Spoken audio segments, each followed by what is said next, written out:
Doctor B R Ambedkar Ramachandrapuram revenue division sub divisional police కార్యాలయం యథాతథంగా కొనసాగుతోందని సాక్షాత్తు రాష్ట్ర ముఖ్యమంత్రి నారా చంద్రబాబు నాయుడు హామీ ఇచ్చిన వైసీపీ నాయకులు చౌకబారు రాజకీయాలు చేస్తూ ప్రజలను తప్పుదారి పట్టిస్తున్నారని, పిల్లకాకుల కావు కేకలు ప్రజలు నమ్మే స్థితిలో లేరని కూటమి పార్టీ సీనియర్ నాయకులు వాసంశెట్టి సత్యం ఆగ్రహం వ్యక్తం చేశారు. శనివారం సాయంత్రం తెలుగుదేశం పార్టీ కార్యాలయంలో ఏర్పాటు చేసిన పత్రికా విలేకరుల సమావేశంలో వాసంశెట్టి సత్యంతో పాటు పట్న టీడీపీ అధ్యక్షులు ఉండవెల్లి శివ, ఎస్కేపీపీ ట్రస్ట్ చైర్మన్ సలాది నాయుడు, కంచుమర్తి బాబురావు, కాటే సుబ్రహ్మణ్యంలు మీడియాతో మాట్లాడారు. ఈ సందర్భంగా వాసంశెట్టి సత్యం మాట్లాడుతూ రామచంద్రాపురం రెవెన్యూ డివిజన్ విషయమై రాష్ట్ర కార్మిక శాఖ మంత్రి వాసంశెట్టి సుభాష్ సీఎంను 2 సార్లు కలిసి స్పష్టమైన హామీ తీసుకున్నప్పటికీ వైసీపీ వాళ్ళు ప్రజలను తప్పుదారి పట్టిస్తూ నీచ రాజకీయాలకు పాల్పడుతున్నారని దుయ్యబట్టారు.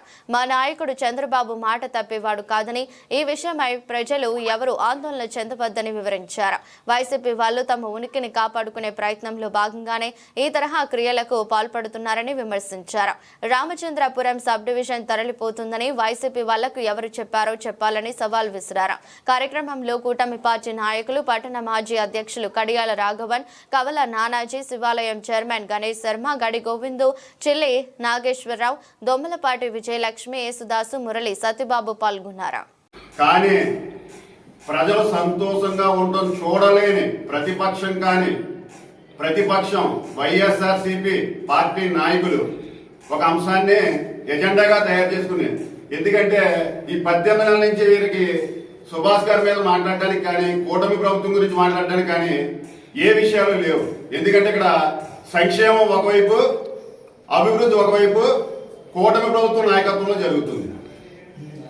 మొన్న జరిగిన ఈ విభజన కార్యక్రమంలో ఆర్డీఓ కార్యాలయం, సబ్ డివిజనల్ కార్యాలయం రామచంద్రపురం నియోజకవర్గం వదిలి వెళ్లిపోతున్నాయని ఒక అస్త్రాన్ని తయారు చేసుకుని, ఎందుకంటే వీళ్ళకి ప్రజల సంక్షేమం కోసం పనిలేదండి, అభివృద్ధి కోసం పనిలేదు.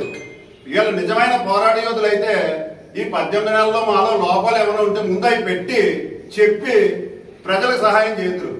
వీళ్ళకి ఎందుకంటే రేపు పొద్దున ఎలక్షన్లు వస్తున్నాయి, వీళ్ళ జెండా కనుమరుగైపోతున్న భయంతో ఎక్కడో దుక్కున ఒక చోట టెంట్ వేసి, ఆ టెంట్ లో ఇంకా పదవులు ఉన్నాయి కదా సార్, మరి ప్రజలు ఇచ్చిన పదవులు ఉన్నాయి కదా, వాళ్ళు మోసం చేయాలని ఒక అభూత కల్పన సృష్టిస్తున్నారు. ఏమని?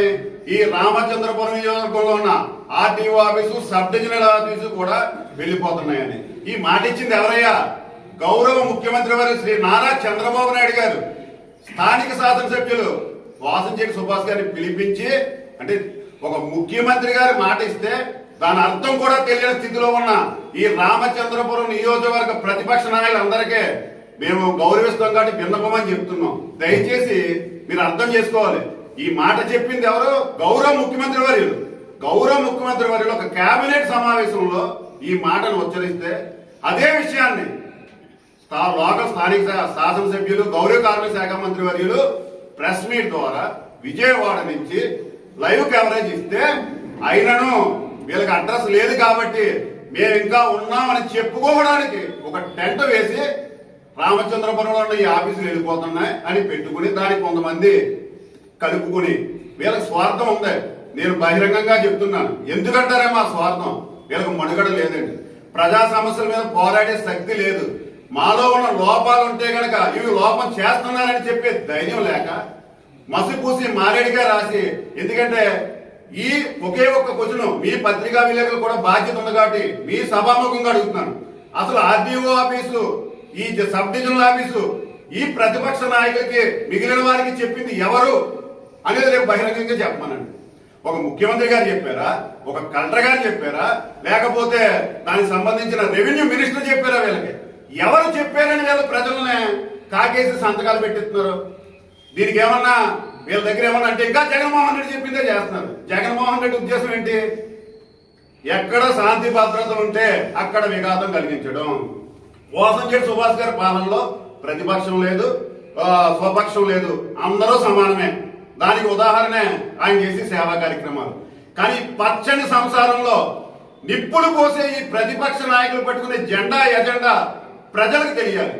వీళ్ళకి ఒకటే క్వశ్చన్ అడుగుతున్నాం మరలా, మీకు ఈ RTO office, sub divisional office వెళ్ళిపోతుంది ఇక్కడి నుంచి అని ఎవరు చెప్పారో ముందు మీరు చెప్పి అప్పుడు మీరు టెంట్లు వేయండి. అది నిజమైతే మేము తెలుగుదేశం పార్టీలో ఒక కార్యకర్తగా ఒక క్లస్టర్గా ఉన్నాను, ముందు నేను రాజీనామా చేస్తానని బహిరంగంగా చెప్తున్నాం. అంతేకాని ఎక్కడో ఏదో అభూతాలు సృష్టించి బూటకపు మాటలు పట్టుకుని ప్రజలను మోసం చేసి రేపొద్దున ఎలక్షన్ కి ఎజెండాగా తయారు చేసుకుందామని కొంతమంది నాయకులు కూడా నేను చెప్తున్నాను. దయచేసి వాసంశెట్టి సుభాష్ గారు ఈ నియోజకవర్గంలో ఇప్పటికి 18 నెలలు గడిస్తే 3 మండలాలు ఒక పట్టణానికి 160 కోట్లు తెచ్చారు. నిన్న కాక మొన్న 22 కోట్లు అభివృద్ధి పేరు తెచ్చారు. ఇవి సరిపోవా మీకు? మీకు ఇంకా ఏమైనా కావాలంటే రండి. ఒకవైపు ఏం చేస్తున్నారు, మీ నాయకులే ఈ కూటమిని చూసి మా పార్టీకి ఆకర్షితులై జాయినింగ్ మీ ప్రజాప్రతినిధులే మా పార్టీలో జాయిన్ అవుతున్నారు. ఇవేమీ తట్టుకోలేని ఈ ఇంకా అర్థమానం మాట్లాడటం కూడా తలుసుకోవడం ఇష్టం లేదు. అయినప్పటికీ మీకు చెప్తున్నాం, దయచేసి ప్రజలు మాత్రం బాధ పెట్టవద్దు. ఎందుకంటే దీనివల్ల విద్యార్థులు కూడా దెబ్బతింటారు. వచ్చింది పరీక్షల కాలం, వాళ్ళని డిస్టర్బ్ చేయొద్దు. మీరు మాట్లాడుతుంటే కాలేజీలు అందరూ సంతకాలు పెట్టేస్తున్నారు, కాలేజీ పిల్లలు ఎక్కడ ఉంటే అక్కడికి బల్లేసుకుని వెళ్ళిపోయి సంతకాలు పెట్టేస్తున్నారు. దయచేసి విద్యార్థులు మాత్రం ఈ ఊపిలోకి లాక్కండి. ఎందుకంటే వాళ్ళ భవిష్యత్తును పాడు చేయొద్దు. మీరంతా చెప్పింది మీరు ముందు చెప్పండి, ఇది ఎక్కడ ఉండదో వెళ్ళిపోతుంది అని మీకు ఎవరు చెప్పారు? అది దానికి చెప్పిన వాళ్ళకి అధికారం ఏమైనా ఉందా? అది చెప్పి మీరు భవిష్యత్తులో ధర్నాలు కాదు ఏం చేసినా మీతో పాటు మేము నడుస్తాం ఉంటాం. జై హింద్. గత మొన్న 2 రోజుల క్రితం మా మంత్రి గారు, ముఖ్యమంత్రి గారు చంద్రబాబు నాయుడు గారిని కలిసి ఏదైతే ఉందో ఆర్డీఓ ఆఫీస్ ఎక్కడికి వెళ్ళదో ఇది అని చెప్పడం జరిగింది. కానీ ఈయన ప్రతి ఒక్కరికి ఇచ్చేసి అందరినీ రప్పించి జనాల మనోభావం, జనాల్లో ఒక రకమైన తీసుకొచ్చే విధంగా ఆయన చేయడం జరుగుతుంది. అది ఎంతవరకు సమంజసం అన్నది ఆయన ఆలోచించుకోవాలి. నెక్స్ట్ వీళ్ళు ఇంతలాగా రాజకీయం అన్నది చేసుకుంటూ వెళ్తున్నారు.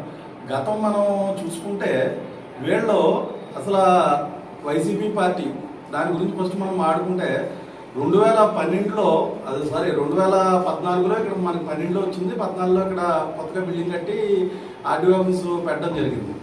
అసలు మనం ముందుగా మాట్లాడుకుంటే అసలు జిల్లా విభజనలు చేసినప్పుడు, జిల్లా విభజనలు ఏదైతే చేశారో అప్పుడు ఎవరున్నారు అధికారంలో? అప్పుడు ఉన్నదే వైసీపీ పార్టీ. అప్పుడు జరిగిన విషయంలో మన మండలాలు 8 మండలాలు ఉండి 8 మండలాల్లో ఇక్కడ అనపర్తి నుంచి 2 మండలాలు, అదేవిధంగా మండపేట 3, ఇక్కడ మన 2 కలిపి ఇంచుమించు 8 మండలాలు ఉండి దీంట్లో పెద్దపూడి మండలం వచ్చేమో కాకినాడలో ఉంచారు. ఎవరో అది చేసింది ఎవరో వైసీపీ పార్టీ. ఏదైతే అనపర్తి మండలం ఉందో అనపర్తి దాంట్లో 2 మండలాలు తీసుకెళ్లి రాజమండ్రిలో పెట్టారు. నెక్స్ట్ ఆ రోజు మొదటగా మనం చెప్పుకోవాల్సిన జోగేశ్వరరావు ఆ రోజు కాడి నుంచి కూడా ఆయన అక్కడ ఏదైతే ప్రజానికం ఉన్నారో వాళ్ళ మనోభావాలని తెలియపరుస్తూ ఆ రోజు నుంచి కూడా ఆయన రాజమండ్రిలో కలపాలని ఆయన ముందు నుంచి ఉన్నారు. అదేవిధంగా ఎలక్షన్ టైంలో చంద్రబాబు గారు వచ్చినప్పుడు ఆయన నుంచి హామీ తీసుకోవడం అదేవిధంగా ఇచ్చేయడం జరిగింది. కానీ మనం ముఖ్యంగా మాట్లాడుకుంటే ఎప్పుడైతే ఆర్డీఓ ఆఫీసు 8 మండలాలతో ఏర్పడింది అని మనం అనుకుంటున్నాం, అప్పుడు ఇక్కడ మనకు ఉన్నది ఎవరు? మనకి ఇక్కడ వేణు గారు మంత్రిగా ఉన్నారు. ఆయన ఆ రోజు ఏం చేశారు? ఆయన కాజులూరుని తీసుకెళ్లి కాకినాడలో కలిపారు, దీన్ని ఇక్కడ ఉంచారు. ఇకపోతే ఈ రోజు నిన్న మనం మాట్లాడుకుంటే అంటే ఒక మంత్రి గారు అలా చేశారు. ఇకపోతే ఇక్కడ మనకి ఉన్న ప్రస్తుత రాజ్యసభ సభ్యులు ఆయన ఇప్పుడు ఎప్పుడైతే ఇప్పుడు మనం చెప్పుకోవాల్సి ఉంటే మొదట ఆయన వైసీపీ మన ముందు కాంగ్రెస్లో ఉండేవారు. ఒక రోజుని ఈ వైసీపీ కుటుంబం కోసం రాజీనామా చేసి ఆయన వైసీపీ పార్టీలోకి వచ్చారు. అంటే వైసీపీ పార్టీలో ఉంటూ ఆయనకి ఎంత విధేయత ఉన్నదో అక్కడ అర్థమవుతుంది మనకి. అందులో మనం చూసుకొస్తే పిఎస్సీలో ఆయన మెంబరు, పిఎస్సీలో మెంబర్గా ఉన్నారు, ఉప ముఖ్యమంత్రిగా ఉన్నాడు. ఇన్ని విధాలుగా ఉన్నప్పుడు ఆ రోజు ఈ పార్టీ ఇక్కడి నుంచి ఆ జిల్లాలో కలుపుతున్నప్పుడు ఆ రోజు ఏం చేశారు? ఎక్కడా కూడా ఏ స్టాండో ఆ రోజు చెప్పలేదు, దాన్ని ఆపలేదు. ఈ రోజు ఏంటంటే ఆ రోజు ఎవరైతే జోగేశ్వరరావు ఉన్నారో జోగేశ్వరరావు 3 మండలాల్లో ఆయన అప్పటి నుంచి అడుగుతున్నారు. ఆయన అప్పుడు అధికారం లేదు కాబట్టి అప్పుడు ఇందులోనే ఉన్నాయి. అంటే అప్పుడు పోతే మీకు అవగాహన లేదా? ఈయన ఇంచుమించు ఒక 25-30 సంవత్సరాలు బట్టి ఇంచుమించు పెద్దలు ఆయన ఇక్కడ రాజకీయ అనుభవం ఉంది, అదేవిధంగా రాజ్యసభ సభ్యులు ఇన్ని రకాల ఆయన చేస్తున్న ఆయన ఇలా జరుగుతుంది భవిష్యత్తు అన్న ఆలోచన మరి ఆ రోజు లేదా? అంటే ఆ రోజు జనాన్ని ఏం మభ్యపెడదామని ఏం చేద్దామని సరే కలిసిపోయారు. కోనసీమ జిల్లాలో కలిపారు జనం కూడా. సరే పెద్దలు అనుభవజ్ఞులు కలిపారంటే ఏదో ఉందనుకుని అందరూ ఇదయ్యారు. ఈ రోజు మా మంత్రి గారు ఏదైతే ఉందో ఆర్డీఓ ఆఫీస్ ఎక్కడికి వెళ్తలేదు, ఏది ఎక్కడికే కదలదు, ఇది మన ముఖ్యమంత్రి గారు మనకు హామీ ఇచ్చారని చెప్పినా సరే జనాల్లో ఒక రకమైన క్రియేట్ చేసి అది వాళ్ళ అబ్బాయి గారైన పిల్లి సూర్యప్రకాష్ గారికి ఏదైనా రాజకీయ లబ్ధి అయ్యే విధంగా దాన్ని చివిస్తున్నారు తప్పించి దీంట్లో ఏ విధమైన విషయం లేదని నా వ్యక్తిగత అభిప్రాయం. అది దాని చేత ముందు దీన్ని దృష్టిలో పెట్టుకుని మాట్లాడాలి. ఏంటంటే ప్రతి ఒక్కళ్ళు ఏదో మనం వైసీపీ పాలనలా మనది లేదు. ఎందుకంటే ప్రతి ఒక్కరిని మాట్లాడుకొని వస్తున్నాం.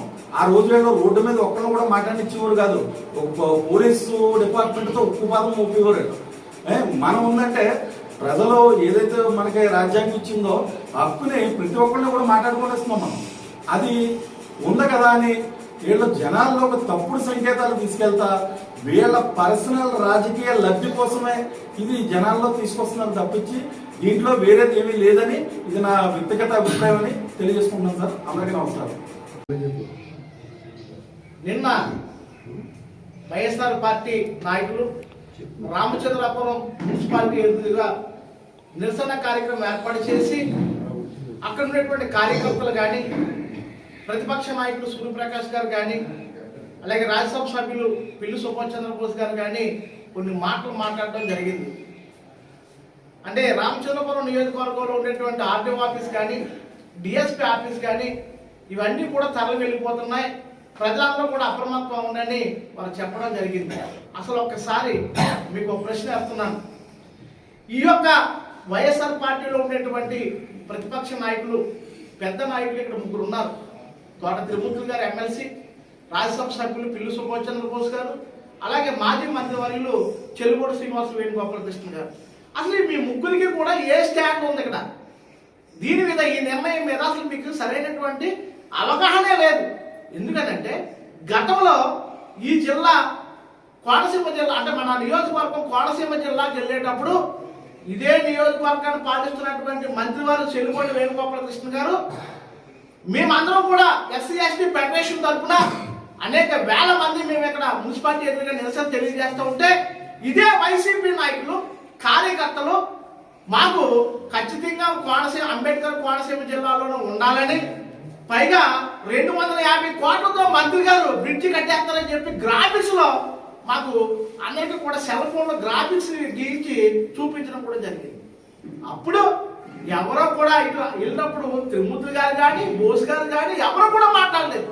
అప్పుడు ప్రజా సంఘాలు ఇదే రీతిన ఉద్యమం చేయడం అనేటువంటి జరిగింది. కానీ ఈ రోజు అవన్నీ మర్చిపోయి ఇదే కార్యకర్తలు ఇదే నాయకులు మాకు మళ్ళా కాకినాడ జిల్లాలో కలపాలని, లేదనుకుంటే RDO office MDO office DSP office ఇక్కడ ఉండాలని మళ్ళీ సరికొత్త పాఠాలు నేర్పుతూ జనాలకి అంటే పార్టీ అంతమైపోతుంది. ఎందుకంటే కూటమి అనుక్షణం ప్రజల తరఫున పనిచేస్తూ ప్రజలు మన్నన పొందుతూ ఉన్న సమయంలో ఏదో రీతిని మనకి ప్రజల్లోకి వెళ్ళాలి. మరి మొన్నే పీపీపీ అనేటువంటి విధానం మెడికల్ కాలేజీ, ఆ మెడికల్ కాలేజీ అనేటువంటి అంశాలను కూడా మీరు తీసుకొచ్చి సంతకాలు పెట్టించారు. దాంట్లో పూర్తిగా మీరు విఫలమయ్యారు. సరే, ఇది కూడా రామచంద్రపురం నియోజకవర్గంలో మీరు చేస్తున్నటువంటి ఏదైతే అసత్య ప్రచారం ఉందో ఈ అసత్య ప్రచారం అనేటువంటిది ప్రజలందరూ కూడా చూస్తూనే ఉన్నారు. ఆ రోజు మీరు ఏం మాట్లాడారో ఈ రోజు ఏం మాట్లాడతారో కూడా ఖచ్చితంగా మీరు చూస్తారు. ఈ రోజు ఎవరో కాదండి, మన రాజ్యసభ సభ్యులు పిల్లి సుభాష్ చంద్రబోస్ గారు మరి ఇక్కడ మా మున్సిపాలిటీలో మీటింగ్ లో కూడా ఒక మాట మాట్లాడారు. వాసిశెట్టి సుభాష్ గారు సీఎం గారి దగ్గర హామీని పొందారు, ఈ డిఎస్పీ ఆఫీసు ఆర్టీఓ ఆఫీసు కూడా ఇక్కడే ఉంటుందని మంత్రి గారే స్వయంగా ప్రకటన చేసినప్పుడు దానికోసం మనం ఖచ్చితంగా వేచి చూడాలని. కానీ అక్కడ ఉన్నటువంటి పిల్లకాకులు ఇంకా అరుస్తూనే ఉన్నాయి. అటువంటి పెద్ద నాయకుల యొక్క ఆలోచన విధానాన్ని చూసి మీరు అందరూ నేర్చుకోవాలి. సాక్షాత్తు బోస్ గారే చెప్పారు అక్కడండి. అంటే బోస్ గారికి తెలుసు అక్కడ వాసిశెట్టి సుభాష్ గారు ఖచ్చితంగా సీఎం గారి దగ్గర హామీని తీసుకుని మన రామచంద్రపురం నియోజకవర్గానికి వస్తూ ఉన్నారని. కానీ కావాలని ఇక్కడ లేనిపోని ఆర్భాటం సృష్టించి ప్రజలు అయోమయం గురి చేసేటువంటి పరిస్థితుల్లో మాత్రం ఇక్కడ వైసీపీ పార్టీ ఉంది. ఖచ్చితంగా మీ ఆగడాలు ఇక్కడ ఏమి సాగడమో డెఫినెట్ గా ఈ రామచంద్రపురం నియోజకవర్గం ప్రజలందరూ కూడా సత్యాలు తెలుసుకునే ఉన్నారు. సుభాష్ గారు వెంటే ఉన్నారు. సుభాష్ గారు ఇక్కడ అనుక్షణం ప్రజల కోసం కష్టపడుతున్నటువంటి విషయాన్ని మాత్రం ఖచ్చితంగా గ్రహిస్తున్నారు. ముందుగా మీ ముగ్గురు నాయకులు కూడా ఒకసారి కూర్చుని ఆలోచించి ఒక ఏకాభిప్రాయానికి వస్తే మీరు మా కోసం మాట్లాడవచ్చు ముందు. తర్వాత ఆ కార్యకర్తలు కూడా మా కోసం మాట్లాడొచ్చు. మా కోసం కానీ మా పార్టీ కోసం కానీ ఇక్కడ మేము చేస్తున్న పన్నుల కోసం కానీ మంత్రి గారి కోసం కానీ మాట్లాడేటువంటి హక్కు మీకు లేదు అని తెలియజేస్తూ మరి ఈ అవకాశం ఇచ్చినటువంటి అందరూ కూడా